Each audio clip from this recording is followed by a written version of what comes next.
Good afternoon and welcome to Michael Young, Legislative District or candidate from District 18. Thank you, Michael, for joining us today for our virtual legislative candidate meetings. My name is Gina Ragland, and joining me today are AARP lead advocacy volunteers Susan DeCamp, Joyce Beck, and Tim Potter. As a reminder, this meeting is being recorded and will be shared with AARP members across your district prior to the election. Michael, we appreciate your taking the next 30 minutes of your time to meet and discuss issues of importance to the 50+ voter and their families in your district and across Nebraska. As short background, AARP is the nation's largest nonprofit, nonpartisan organization dedicated to empowering and strengthening people 50 and older to choose how they live as they age. As people live longer, healthier lives, we know we need to think differently about what it means to age. With that, Michael, if you want to start us off by giving us a little background about yourself and your campaign, thinking about 5 minutes or less on that, that would be great. Once we've completed your opening, we'll move into the questions. So I'll hand it back to you, Michael. All right, perfect. Well, thank you, Gina, and all for having me today. And I appreciate what you do for AARP. Our aging citizens are definitely very important. I think of my mother who just celebrated her 74th, and she's still a firecracker. That's us, I'll be honest. So Michael Young, born and raised here in Omaha, Nebraska, and I've actually lived in Bennington and Bellevue, Blair, and downtown. And so I love all the different flavors of our community. I'm a father, so I'm a part-time child shepherd of 3 beautiful kids. My oldest one would be 18 as of Friday, but she's my little angel. And those are the biggest reasons why I run. I did not have the greatest youth. My family does not come from a great wealth and means. And so public policy has been something that has impacted me my entire life, from needing to depend on the system to now being an employer and technology consultant. As I've continued to be active in the community through a variety of nonprofits around education and arts, literacy, financial, as well as just adult basic education, those are things that are really important to me, as those would really impact a lot of our community. And so what I really enjoy in that regard is then being active. And so then I ran in 2016 and became the vice chairman of Metro Community College Board of Governors. And I also chaired the Transit Authority for the city of Omaha for 10 years. And, you know, being appointed by Jim Suttle, then reappointed by Gene Stothert. Obviously, I like to work across the aisle. It is Nebraska. It is a purple state, and we need to be honest about our people. But that means I'm really passionate about workforce development. I'm passionate about education. I'm passionate about access to healthcare, even mental health care in that regard. And lastly, I love my district. It changed quite a bit after 2020. But the thing is, it's a microcosm. It's a small version of Nebraska. I have 3 school districts, 3 large lakes. I have OPPD power generation. I have Google. I have mass transit. I have agriculture. I have interstates, right? And then I have some gravel roads as well. And I have $10 million houses all the way down to a house on rental assistance and kids on free and reduced lunch. It really is a small Nebraska. So as well as a diversity perspective, party perspective, and even age and racial diversity, it looks just like our state. So thank you all for having me. Without being the normal talking politician, I'll hand the floor back over to you, Gina. Perfect. Thank you, Michael, for that introduction, and thank you for the background, and excited to hear some of your perspective, because a lot of what you talk about is a lot of what we're looking for, some of the things that we're focusing on today. So, or in our campaigns, and of course, as we go through the legislature. We have provided you with a set of 3 issues containing 4 questions pertaining to the 50+ in Nebraska ahead of time. We're looking again, allotting to around 5 minutes for each of the questions if possible. Our first question is on health, caregiving, and home and community-based services, and Susan DeCamp's going to take that. So go ahead, Susan. Hi, Michael. It's nice Susan. to meet you, and thank you for your community service. Oh, thank you. So home and community-based services, also known as HCBS, is an array of services that's designed to assist individuals with daily living activities that promotes independence and supports them to age in place and delays institutional care. A family caregiver is any family member, friend, or acquaintance who cares for another person that is unable to live independently, and they often provide this care without pay. So telehealth services can be significant for older adults, especially in rural areas or underserved communities, while also providing support to family caregivers by reducing travel, wait times, and costs associated with in-person care. So we have two questions for you. The first one is, what will you do to support the 240,000 unpaid family caregivers in Nebraska through policies like enhanced respite services, access to telehealth, caregiver and education and training, and help with out-of-pocket costs? And the second question is, what will you do to protect and or expand the home and community-based services program, particularly in the area of recruitment and retention of sufficient workforce and adequate funding of the services that Nebraskans and their families rely on? Well, those are some big questions right off the bat. They are.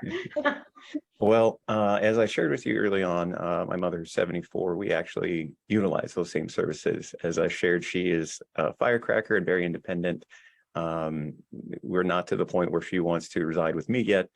She loves her independence in that regard. I mean, we've provided her with a lift, a chair, and then those services are phenomenal. And even though it assists her, it's really almost like her friend. Just spending certain time to get her out, some mobility, some cooking, some chores and things of that nature. So I'm a huge proponent of this. And I think from a telehealth perspective, I give you a little history of my understanding in technology. During the COVID, I actually started working with critical access hospitals around the country to get them up to snuff because AARPA and CARES Act was happening so fast. We needed to lower the barrier from a healthcare perspective. And you absolutely hit the nail on the head there, Susan, when especially in rural America, where it is, a day, multiple hours, one way, potential overnight stay because it's so far. And that's for the patient perspective. The same issue is from a provider perspective or a doctor. That's a big issue if you can only impact one or two families. But from a telehealth perspective, they could impact and see folks, 10 and 5-fold in the same day. And that's a huge impact, even from, telemetry where someone needs to have their sugar and glucose monitored, or a pacemaker that's connected to their Bluetooth device that is giving real-time feedback. So for me, those would be some of the things I would hugely be a proponent of. Additionally, some of those services, as a client of mine is in hospice and home health care, and I kind of get to see it from the flip side, providing services for them. Their frustration is from a billing perspective and reimbursement and what they have to do, just logistics to run a business. That's going across the whole state. And we have to be honest that a state, we need to catch up with cost of living, even if it is a volunteer perspective. So for me, I would champion legislation, not only trued up our reimbursement from a Medicaid and Medicare perspective to be competitive in our state, because they are still employers. And then two, I would want to make sure that the federal waiver stays removed for the telehealth perspective, and the billing makes sense. I know there's a bit of a rub of what telehealth should cost and should be billed at from an insurance perspective, but we can't do the lift altogether. To your second question about attraction and retention, I think we need to be honest about what licensure looks like. We need to be honest about how we lower that barrier, incentivize folks in our state. Everyone's looking for a job. It is a global economy and it impacts us here in Nebraska. And even from a telehealth perspective, kind of piggybacking on your first question, if we don't have broadband that's out there that allows these patients to be able to send that information, or cell phone service that's out there, there's no point in having a phone and a remote device. It's not going to be able to send a signal. So for me, that's one I would support. Two, we should definitely have adequate funding from the state perspective for our aging population to not only train these folks and reaching into high schools, reaching into trade schools, and making sure that they have a pathway. My work over at Metro Community College and learning some from great folks nationally, the days of what do you want to be when you grow up are pretty rare and almost gone. It is, where do you want to work and where's a job and how do I get trained to go through that? And so working with employers, providers, hospital systems, and to identify those gaps is something that I would continue to try to do, like I've done at Metro Community College. Great. Thank you, Michael. Thank you. Those are good ones. They're jam-packed. It's hard to pick one and not have too many things that they piggyback off each other a lot. So they are complicated, but do appreciate your answers on that. Our second question then, now switching into nursing facility quality, Joyce Beck is going to take that. So go ahead, Joyce.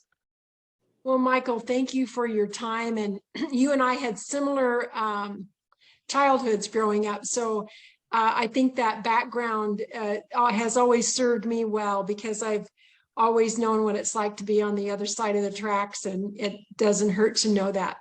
So my question is about nursing facility quality.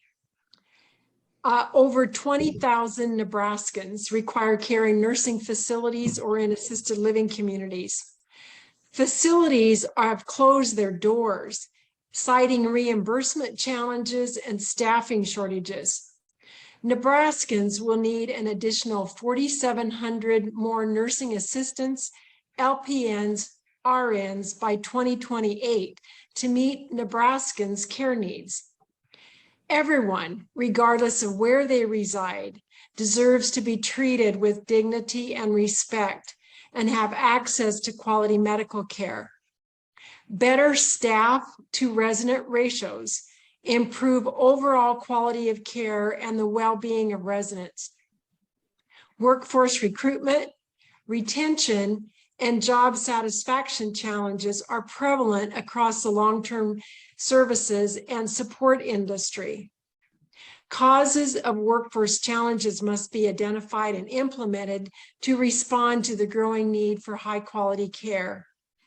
So, Michael, my question for you is this: what will you do to improve the quality of nursing facility care for Nebraska residents, including addressing the growing long-term care workforce crisis in the state, professional education and training, and accountable facility reimbursement? Another great question, Joyce. In that regard, one thing I've definitely learned in working with providers and entering the medical field, not just from a medical perspective, but understanding what a lot of those services and that were being provided, right? Modalities, we like to call it, in my world. But I think the honest question is just to listen. The best answer, to your question is to listen to the subject matter experts, to the providers, and the folks that set those standards. And, I think about the issues that I'm dealing from an education perspective in my own family with my kids that go to OPS and Westside, the issues of teachers and ratios. So I see it impacting education. I can't imagine what it's like from a healthcare and hospice and nursing home facility perspective. That being said, what were those standards? And I think if we're going to set a standard, that's the floor, right? There, you can go above and beyond that. And I think I mentioned it in Susan's question. It's time the state takes a hard look at how we're doing reimbursement of the cost of living and providers. They are businesses, they are organizations, and nothing's free. And if we're not going to reimburse it the same way as we do with anything else, our gas is going up, cost of living. I'm not saying let's push inflation, but I'm saying let's take a hard look at how we reimburse and take care of our aging community and facilities. That's a huge impact. You hear it all the time of those facilities that are closing. From a workforce, attraction perspective, I was talking to the Nebraska Medical Association, and there was kind of a younger woman. You can tell she probably just recently graduated with a lot of debt. And she said, hey, one of the things we see employers across the country starting to offer is almost not really a rebate, but almost a scholarship or a write-off of and forgiveness of student debt to go get that certified training. And that was an interesting program to hear that states are doing that to attract and retain folks. Yeah, I have a couple clients that are medical staffing, and they just cannot get enough people. And they're incentivizing 10, 15+% over that salary, which is just amazing. So for me, I think we need to be honest and be attractive and pay competitive wages against private sector as well as other states. I mean, our aging population is going to need that. It's not something of if, it is when. And we need to be honest and hopefully become more proactive instead of this reactive scenario we're at, where we're closing facilities and having to move people around and displace them from their families and communities. From an education perspective, again, we've got to start talking to folks sooner. We need to start talking to folks and maybe have some job shadowing programs in junior high, job shadowing programs in high schools and community colleges. Not every person wants to go have that 4-year degree, but someone who starts out maybe as a CNA may want to become a BSN, right? And from an RN perspective, or maybe move on and to become a PA. And so for me, I think that's really important to incentivize folks. And let's be honest, the state of Nebraska, Metro Community College, you know, if your income is so under the poverty level, I think it's 60,000 for University of Nebraska across the state, you get free tuition. We need to be beating that drum across all trades, against all professions, to get people into that field. Lastly, I go back on this one quite a bit from a licensure perspective. If there was a time a few years ago that we honestly sent barbers and folks who do tattoos and piercings for more training and education and hours than we did police and firemen. And I just, it blew my mind and how we impact folks. I think there's a better balance of how do we license that. But for me, that would be a decision that I would make with you and your folks about who would be first base, who would be the best person to decide on that. And I would champion that legislation to either lower that barrier or to increase it if we need to, because sometimes you open the floodgate and you have poor quality coming out. I hope I answered your questions, because you had. Oh, you did. Thank you so much. Thank you for your answer. Great. Our last and final question then, Michael, it goes back to livable communities and helping people stay in their home. And Tim Potter is going to take that. So go ahead, Tim. Okay, thanks, Gina. And thank you, Michael, for participating in this. A livable community is safe and secure, offers affordable housing and transportation options that allow individuals to travel by multiple means, and provide supportive community features and services for people of all ages, allowing people to remain in their communities as they age. Affordable and reliable healthcare and transit options are critical to support older Nebraskans aging in place. High-speed internet should be affordable, reliable, and accessible for all Nebraskans. Digital skills development is also essential to obtaining the benefits of high-speed internet access in the home. So my question is, what will you do to ensure all Nebraskans, mainly those 50 plus, have access to livable communities which offer affordable housing, diverse transportation options, adequate health care, and affordable, reliable, and Oops. Example given. Yep. Yeah, that was timely, wasn't it? Yeah. So go ahead. The ending was just Okay. how do you affordable, reliable, and accessible high-speed internet, including digital skills development, digital equity, and that sort of thing. It cut off. It did. That's all right, though. I got it, Tim. Welcome back. So from a livable community and aging in place, that is a term I'm definitely going to put in my pocket and take with me. I was not using that before, but I think about my experience here in Omaha. Obviously, transit is something I'm passionate about, and I worked on it for a long time. It was our only transportation as a child. And funny enough, I ended up chairing it for 10 years, and we made huge investments. We changed, the type of fuel that we used. We now have electric buses. We are more efficient and cleaner in the community. But the reality is we're moving people who need to get from A to B and back. And one of the biggest lifts that we had was providing our mobility service. We call it Mobi here. And the scheduling and the logistics of folks who cannot drive, we call them non-choice riders. Obviously, they're not drivers, right? And they have a hard time with transportation, even just getting to medical appointments, doctor's appointments, education, things of that nature. And I witnessed that firsthand just from a transit authority side. And then obviously you have ride-alongs and seeing how this impacts people that are late for their appointment, and then they have to reschedule for another medicine treatment X amount of weeks because there's already so many people in the day. I couldn't imagine that impact in a rural community and how hard that would have to be to move around, or how dependent they would have to be. We have a fleet here and it's still busy almost 18 hours out of the day. So I would be a huge proponent in seeing that. In fact, one of the things I talk about is transportation and economic development. That is transit-oriented design, where there are sidewalks, there are ADA compliant doors and ramps and things of that nature, where you can bus, bike, ride, park, and get to the facilities that you need in your community. And we need to increase our spending in that regard across the state, not just here in our urban cores. That's, one huge, big need for me. Two, obviously working in technology and management consulting. I used to work for Quest, CenturyLink down Lumen, many years ago, as well as Cox Communications. And so not to be the tech guy and to bore you, but I literally know what's in the ground and what's going on the poles and how it connects to cell phones and everything in between. And so being able to walk the walk and talk the talk behind the glass about how broadband is an essential need in our communities from a healthcare perspective, education, employment, I'm going to champion that. And I already have a pretty good plan working with public power about what's already in the ground, but we'll talk about my new bills down the road. And then lastly, from that aging in place perspective, you talk about access and literacy. There's definitely a need. And I've seen, with my work at Literacy Center, there were folks who were septuagenarians who didn't know how to read. So if they didn't know how to read, that was a big problem of knowing how to use a computer and Google Maps and instructions.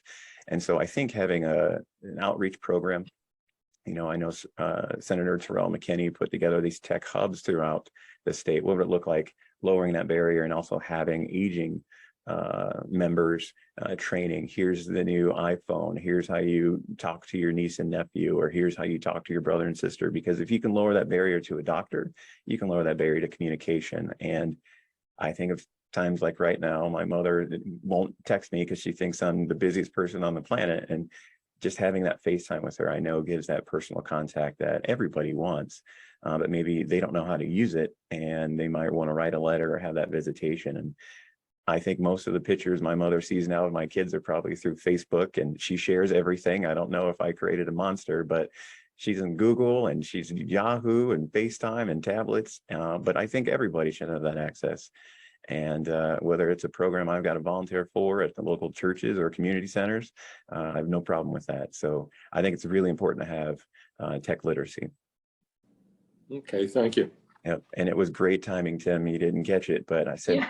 point made when we're talking about access to Well, I broadband, and you cut out. heard that, and I wondered, now what's he talking about? What does he mean? I mean, It's always, there's always the glitch when you don't want it to be. So oh, yeah. definitely, it's no problem. Thank you, Michael. We're now coming to the end of our 30 minutes of our meeting here. I would like to offer back to you a few minutes back again to provide any closing thoughts or comments that you might have for our members or the constituents that you're serving in your district. So if you want to take a couple minutes to close things out, go ahead. Yeah, absolutely. So for me, there's a couple folks that I think about in my church as a child that were huge impacts and mentors for me. If it wasn't for them, I probably would have turned left or right in the wrong directions. And, I'm very thankful for the aging community, the elders, the people in my family. I think of my grandmother who, a double firecracker from my mother, but there is a very unique population in 18 where a lot of the aging community, they're moving out to some of those SIDs and subdivisions where it's an HOA and they, services are being handled, but they still have a lot of independence and they feel comfortable in that. And I have a lot of joys knocking those doors because they're normally the nicest people. They say, thank you for having me and you're the first candidate we've ever met. And I think that's really important to lower that barrier and be accessible. And I really want your population to know that there's no silly question. There's no reason why you can't call and ask me for something. Every need is an important need.